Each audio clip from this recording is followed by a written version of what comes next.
반갑습니다.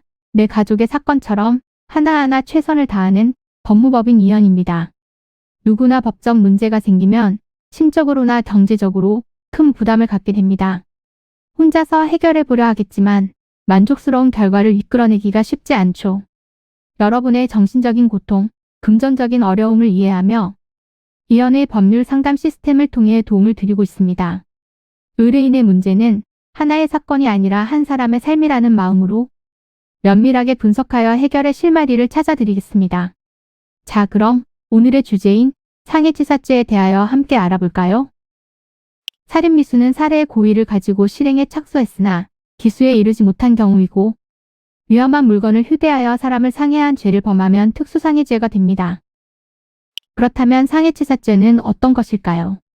상해치사는 살인이라는 고의는 없이 단순히 폭행이나 상해를 가했는데 상대방이 뜻밖의 사망한 경우를 말합니다. 여기서 행위자에게 고의가 있었다면 당연히 살인죄가 되지만 형법은 폭행이나 상해의 고의밖에 없었다고 하더라도 행위자가 사망의 결과를 예상할 수 있었다면 치사죄의 책임을 묻습니다. 판례는 이에 대해 얼굴이나 머리와 같이 인체의 중요한 부위를 강타하면 상대방으로 하여금 흥분이나 혈압의 상승을 일으키게 하여 사망에 이르게 할 수 있다는 것은 누구나 예상할 수 있다라고 본죄를 인정하고 있습니다. 상해죄의 법정형은 기본적으로 7년 이하의 징역, 10년 이하의 자격정지 또는 1천만 원 이하의 벌금에 처하며 자신이나 배우자의 직계존속에게 범할 시 10년 이하의 징역 또는 1,500만 원 이하의 벌금에 처합니다. 그러나 중상해, 존속 중상해부터는 벌금형이 없으며 1년 이상 10년 이하의 징역, 특수상해는 1년 이상 10년 이하의 징역, 상해치사죄는 3년 이상의 유기징역에 처해집니다. 본죄는 피해자 측과 원만하게 합의를 이뤘다고 해도 1심 판결에서 실형 선고될 확률이 높은 범죄이지만 초기 단계에서 어떻게 대처하느냐에 따라 재판의 결과가 달라질 수 있습니다. 이는 간단히 분석될 문제가 아닌 경우들이 대부분이므로 꼭 법률적인 상담을 받아보는 것이 현명하다고 볼 수 있습니다. 그리고 가능한 한 긴 싸움이 되지 않도록 최대한 빠르게 조치를 취하는 것이 좋습니다. 미루면 미룰수록 사건에 대한 난이도가 높아질 수도 있기 때문이지요.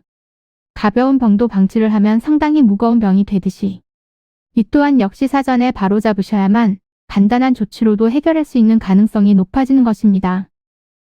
여러분이 골머리를 앓고 계신 그 사안, 저희 법무법인 이현에게 알려주세요. 이현의 법률 상담 시스템을 통해 든든한 지원군이 되어드리겠습니다.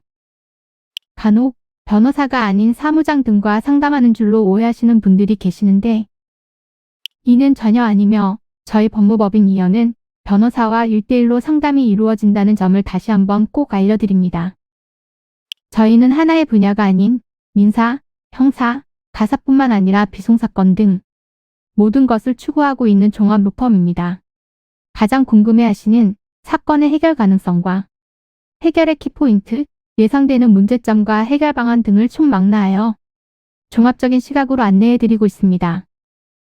보다 정확한 상담을 위해 전국, 전 지역 상담 접수를 먼저 실시하오니 해당 화면에 보이는 번호로 먼저 연락을 주시면 친절한 안내를 도와드리도록 하겠습니다. 인터넷으로 법무법인 이현을 검색 후 홈페이지를 살펴보시고 와도 좋습니다. 언제나 의뢰인이 처한 상황을 이해하며 그 입장에서 생각하겠습니다. 저희는 법무법인 이현이었습니다. 감사합니다.